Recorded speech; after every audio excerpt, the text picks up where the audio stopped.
Tom Lee, murderer of Grassington. Leaving Linton in Craven village, you climb a short hill to 4 crossroads, and there spread before you is a glorious vista of Wharfedale. Over on the far side of the dale, you can see a cluster of houses and chimney pots. That's Grassington, or Gurston as it was once called. Once a busy lead mining town with a theatre, and with a misshapen pattern of little streets and courts that bewitches the thousands who come to see it at any time of the year.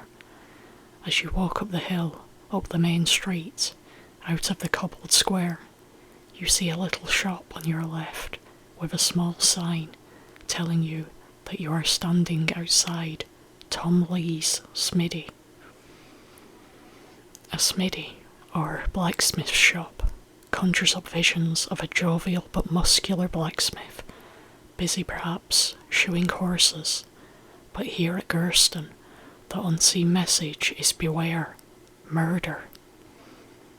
So, who was Tom Lee? Black Tom. He was a blacksmith and the occupier of a small alehouse, at a time when Gurston had many such, for lead mining was thirsty work. Work now, that was the problem, for Tom didn't like work, not one little bit. He liked brass, of course, but not the work that most jobs demanded in return. He was no jovial landlord either, but a sour, quarrelsome bully, with nary a good word for anyone. Theft, robbery, skullduggery, all were grist to his demands for money. He even tried his hand at highway robbery, arming himself with pistol and cudgel, and being prime suspect for a particularly grisly murder up on the moor, but no one could prove it, nor the suspicion that most local crime was his doing. One day, Tom, unusually bad-tempered because he was hard up, decided to attack and rob the money carrier, himself a burly and doughty fighter who carried the miners' wages up to the courthouse at Yarnbury for the monthly pay. Tom really ought to have had more sense, for even with a pistol he was no match for the money carrier, who laid into him and gave him the hiding of his life, so much so that later that night, when all was quiet, Tom had to go knock up the local doctor, Dr. Petty, and ask him to patch him up. Dr. Petty was what we would now call the local GP, well liked by all his patients, but astute and fair-minded. He had long suspected Tom was up to no good, and when he had bandaged him up, he warned him, "Tom, mend your ways, lad, or else you'll get caught. And when you are, it's the gallows, you realise that." Tom said he'd mend his ways, and whether it was the pain of his wounds, fears of the money carrier, or fear of hanging, we know not, but for a time he did mend his ways, and carried on with his blacksmithing, helped by his apprentice, and in the alehouse, helped by his wife.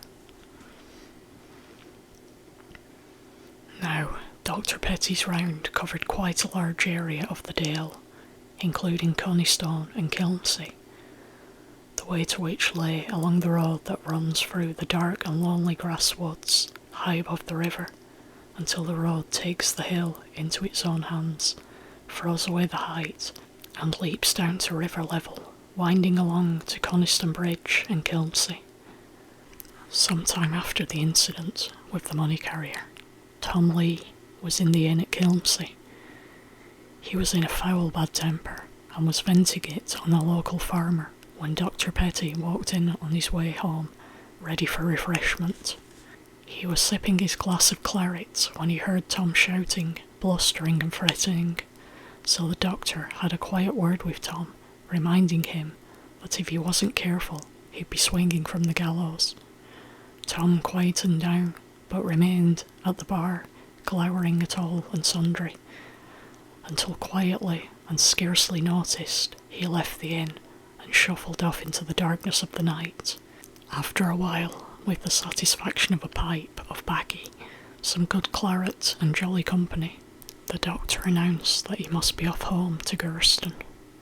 As was the custom, he gathered together his hat, cloak, bag, and mounted his horse at the inn door, whilst the lady of the house brought out the stirrup cup, the parting drink to set one off safely on a cold winter's night.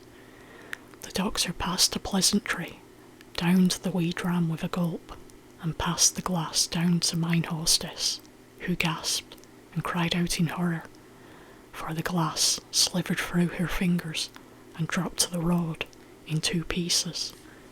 "Oh, doctor, the stirrup cup, it's broken. Come back, come back. You mustn't journey tonight, it will be the death of you. Come in and wait till the morrow." The doctor knew well the local belief that a broken stirrup cup meant death, or at least bad luck for the luckless imbiber. But he had patience still to see that night. He wanted his hearth and home, his good wife's cooking, and in any case, he feared no man or beast. So, slackening off the reins and giving his horse a friendly slap on the rump, he galloped away into the night. He was letting the horse pull his way slowly up the muddy and treacherous track that passed for the road that wound its way up to the top of Grasswood, when there was a sudden commotion, shouting and snarling. The horse reared up, the doctor was dragged from his mount and stabbed repeatedly. The doctor put up a tremendous struggle and battered his assailant fiercely until, weakened by the stab wounds, he collapsed unconscious in the middle of the road. The assailant was, of course, Black Tom, now thoroughly alarmed because the riderless horse had galloped away, and Tom was fearsome of the dreadful deed he had just committed.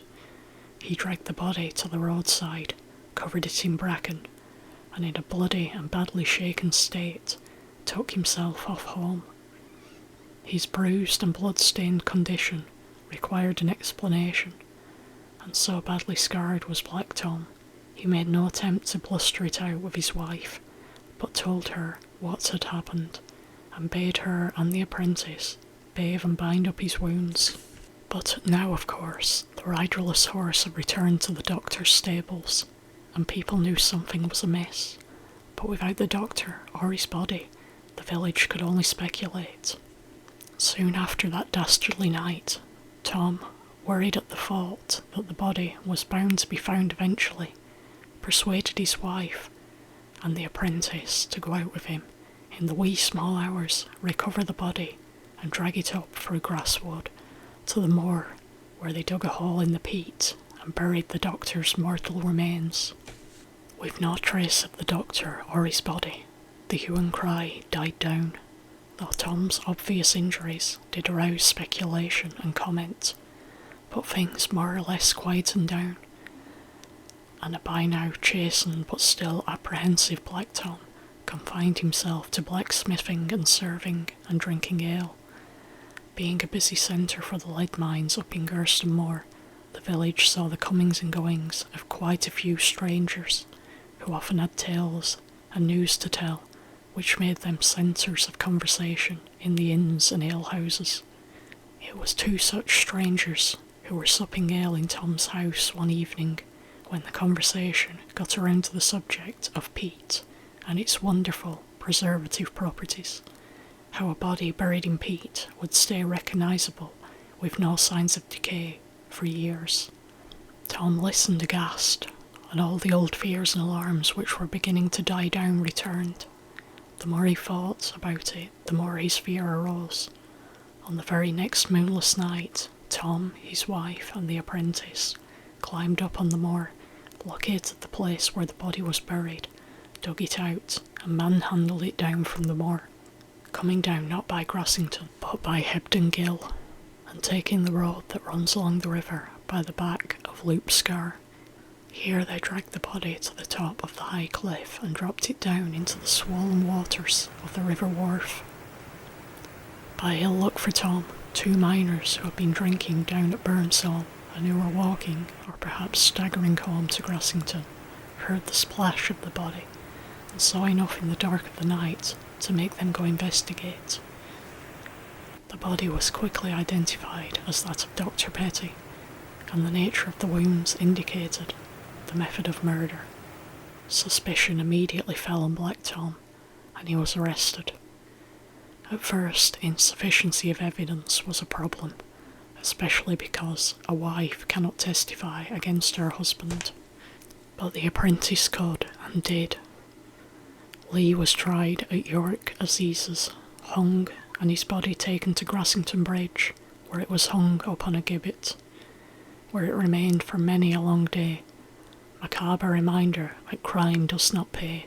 It is said even now that on certain wild and windy nights, when there is no moon, that passers-by in grass woods are shaken and feared by cries and curses, threats and whinnyings carried on the wind.